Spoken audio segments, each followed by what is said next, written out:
What if I told you that in 2025, Canada quietly removed visa requirements for travelers from 10 Asian countries, opening its borders wider than ever before?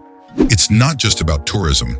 This shift is tied to economics, labor shortages, diplomacy, and even climate strategy. And yes, it's already changing who gets in and how fast. In this video, we're breaking down the 10 Asian countries Canada no longer requires visas from, with real stats, local impact, and the surprising reasons behind each decision. So without further ado, let's dive into the countdown. Number 10, Japan. All right, friends, let's start strong with Japan, the land of precision, politeness, and Pokemon. As of 2025, Canada continues its warm diplomatic handshake with Japan by officially waiving the need for traditional visitor visas, expanding on their existing electronic travel authorization (ETA) agreement that's been in place since 2009. But this year, it's going a step further. Japan is part of a new visa exemption pilot program, allowing up to 6 months of stay without a formal visa, as long as travelers are cleared through ETA. That's a big deal, especially for the growing crowd of digital nomads and long-term tourists. In 2024 alone, over 126,000 Japanese tourists visited Canada, many heading to destinations like Vancouver's Kitsilano district, known for its Japanese cuisine and beachfronts, or Toronto's Queen Street West, where Japanese brands like Uniqlo and Muji thrive. Japan and Canada's bilateral trade also hit 29.2 billion Canadian dollars, with heavy emphasis on autos, electronics, and pharmaceuticals. Culturally, Japan and Canada are tight. Both are G7 nations, both love hockey. Yes, Japan has a league, and both value politeness so much, they might just have a mutual apology off. This visa-free move isn't just for convenience, it's strategic diplomacy in a kimono. If you're Japanese and dreaming of Banff or Niagara Falls, Canada just made your travel plans a whole lot easier. Number 9, South Korea. Next up, South Korea, where kimchi is a food group and everything from music to skincare to tech is internationally iconic. Now here's the scoop. South Koreans have technically been eligible for Canada's ETA-based visa waiver since 2015, but 2025 brings enhanced privileges. The ETA process is being streamlined, and Canada's border services are adopting a new trusted traveler model specifically tailored for countries like South Korea, allowing for faster processing, multiple entries, and potentially longer stays. Last year, over 143,000 South Korean tourists came to Canada, with heavy foot traffic through Burnaby and Coquitlam in British Columbia, and downtown Toronto, where Korean cafes and beauty stores are popping up like bubble tea shops. The Korean diaspora in Canada is robust. Over 230,000 Korean Canadians call Canada home. That's a built-in tourism and cultural bridge. And let's not ignore the economic side. Canada-South Korea trade reached 2.7 billion Canadian dollars in 2024, spanning sectors like auto parts, semiconductors, and even green tech. With the rise of Korean conglomerates in Toronto's financial district and collaborative tech hubs in Waterloo, the relationship is deeper than most realize. Add in the soft power of K-dramas, K-pop concerts selling out in Vancouver, and the Korean BBQ boom. South Koreans can now bring their culture, business, and dance moves visa-free. And yes, your favorite BTS fan just screamed in joy. Number 8, Singapore. If countries had personality types, Singapore would be the overachiever who never sleeps, always scores straight A's, and somehow still looks flawless doing it. As of 2025, Canadians are doubling down on that admiration by making travel even easier for Singaporeans. No visa needed at all, not even for short-term business trips or extended family visits under 90 days. To put this in perspective, Singapore already holds the world's most powerful passport in 2025 with access to 194 countries, visa-free or visa on arrival. So Canada is smart to keep the doors open to this economic dynamo. In 2024, about 95,000 Singaporeans visited Canada, mostly professionals, high-end tourists, and students checking out campuses like University of Toronto, McGill, and UBC. The Canada-Singapore trade relationship is small but mighty, clocking in at 2.3 billion Canadian dollars in 2024, with most of that concentrated in fintech, biotech, and sustainable energy partnerships. Singaporean investors are quietly snatching up commercial real estate across Toronto's Bay Street and Vancouver's Cole Harbour. No drama, just business. And let's not forget, Singapore's multiculturalism aligns with Canada's ethos. Both are multi-ethnic, multilingual societies that believe in order, diversity, and, frankly, top-notch public transit. So whether it's for tech conferences, luxury vacations, or even exploring new citizenship paths, Singaporeans now have a VIP pass to the land of moose and maple. Number 7, Malaysia. You might not hear as much about Malaysia in global headlines, but don't let that fool you. This country is on the rise and Canada's taking notice. In 2025, Malaysia is officially joining the visa-exempt elite, allowing travelers to explore Canada visa-free for up to 90 days under updated ETA rules and relaxed documentation checks. Malaysia sent over 81,000 visitors to Canada in 2024, with numbers climbing steadily year over year. Many are heading to cities like Calgary, Toronto, and Vancouver, but lesser-known areas like Saskatoon are also seeing Malaysian students and professionals arrive in increasing numbers. Why? Canada's got space, jobs, and halal-certified food chains. It's a triple win. The bilateral trade relationship is also stronger than many assume. In 2024, Malaysia and Canada exchanged over 4.5 billion Canadian dollars in goods, mostly centered around electronics, palm oil alternatives, and pharmaceuticals. Education is another big factor. 16,000 plus Malaysian students studied in Canada last year, mainly in Ontario and British Columbia. And let's be real, Malaysians love nature, and Canada has plenty of it. From the Rockies to the Maritimes, the great outdoors is calling. This visa exemption isn't just a travel perk. It's a bridge between two growing middle classes, both eager for opportunity, comfort, and really good food. Number 6, Taiwan. Now here's one with a bit of political spice.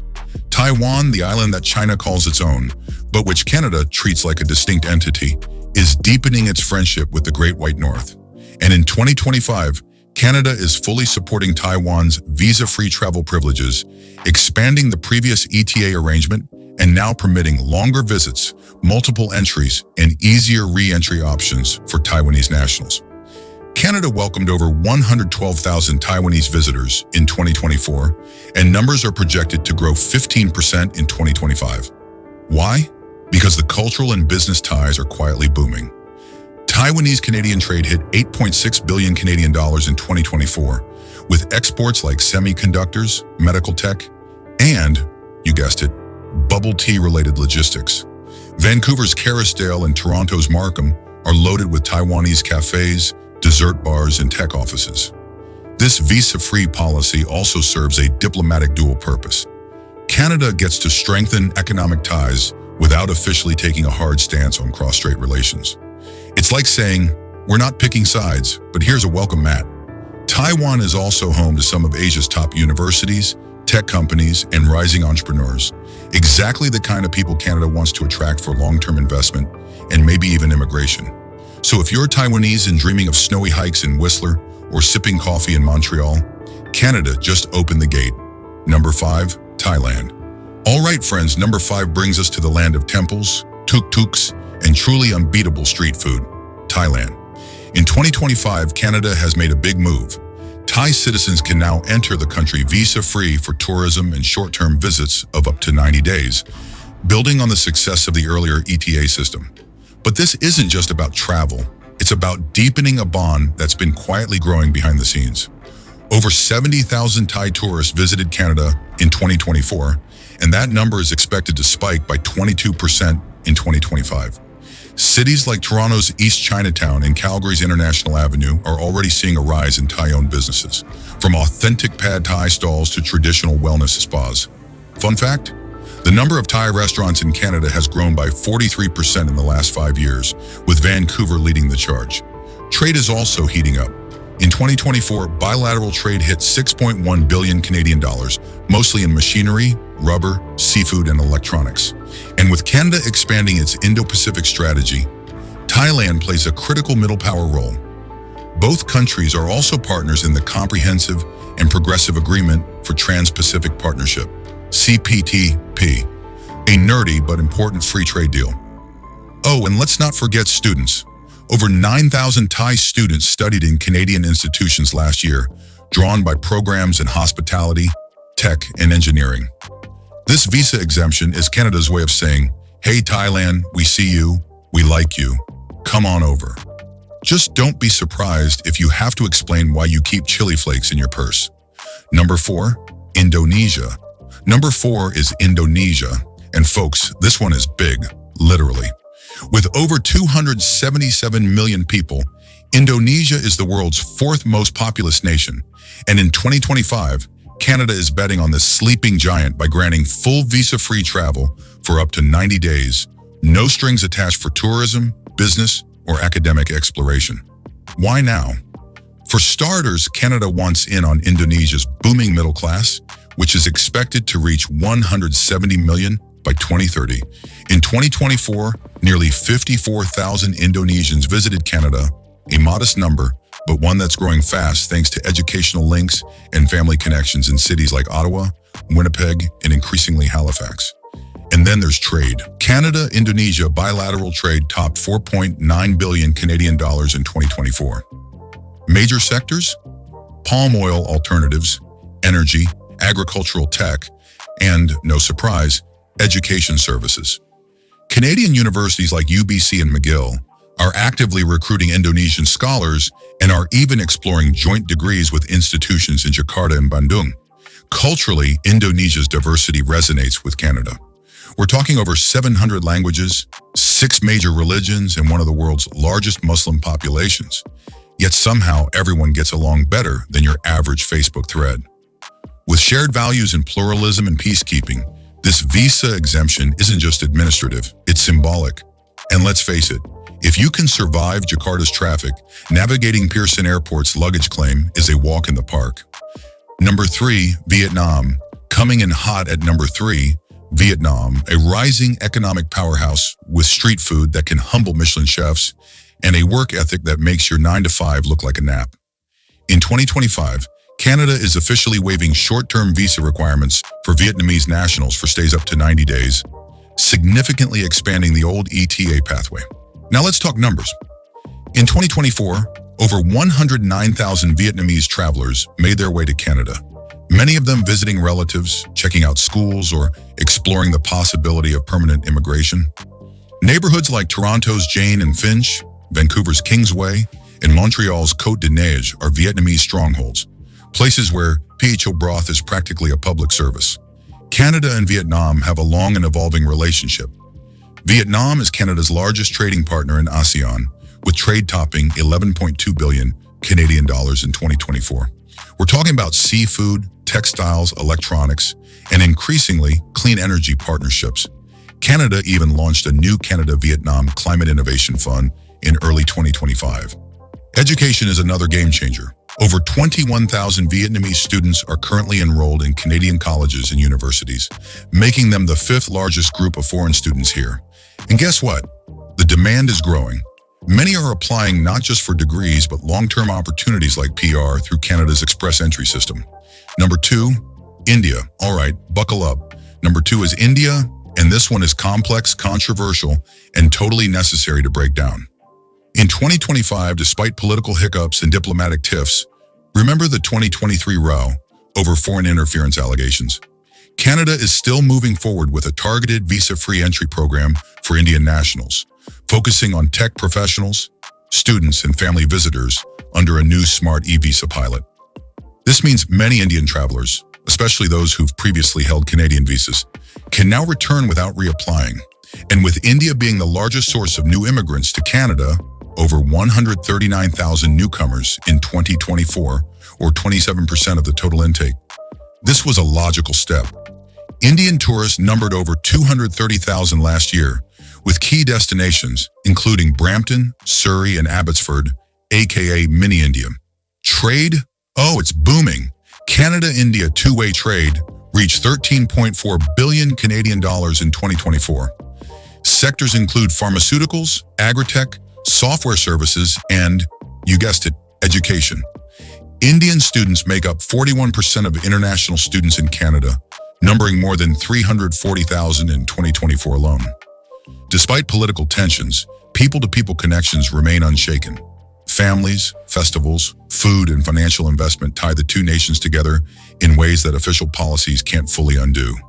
So even if Canada and India occasionally fight like siblings, 2025's expanded visa-free path shows they're not about to stop inviting each other over for dinner. Number 1, the Philippines. And number 1, drumroll, please, it's the Philippines. That's right, the country with karaoke in every neighborhood, unbeatable hospitality, and family values that could soften even a Canadian winter. In 2025, Canada has taken its relationship with the Philippines to a new level, offering full visa-free travel for up to 6 months under a special Pacific Access Pathway program. Why? Because the numbers don't lie. There are now over 1.05 million Filipinos living in Canada, making them the third largest immigrant group. Every major Canadian city has a little Manila, from Winnipeg's North End to Toronto's Bathurst and Wilson to Calgary's Forest Lawn. In 2024 alone, over 250,000 Filipino tourists and returning residents traveled between the two nations.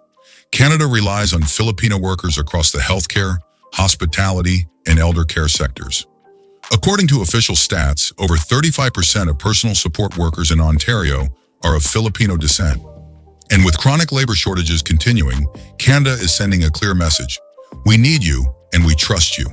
The new visa-free deal also streamlines family reunification and encourages tourism, education, and seasonal work migration. Even Air Canada launched 2 new direct routes to Cebu and Davao, anticipating a spike in travel. It's not just policy, it's gratitude in action. Filipinos aren't just visitors, they're neighbors, co-workers, and friends. And in 2025, Canada is saying thank you the best way it knows how, with open doors, warm welcomes, and maybe a few extra Tim Hortons gift cards. And there you have it, friends. 10 Asian countries Canada won't require visas from in 2025. If your country made the list, congrats. If it didn't, don't worry. The Maple Leaf dream might just be one policy change away. Thanks for watching. Don't forget to like, comment, and subscribe. And hey, let us know in the comments, where are you watching this from?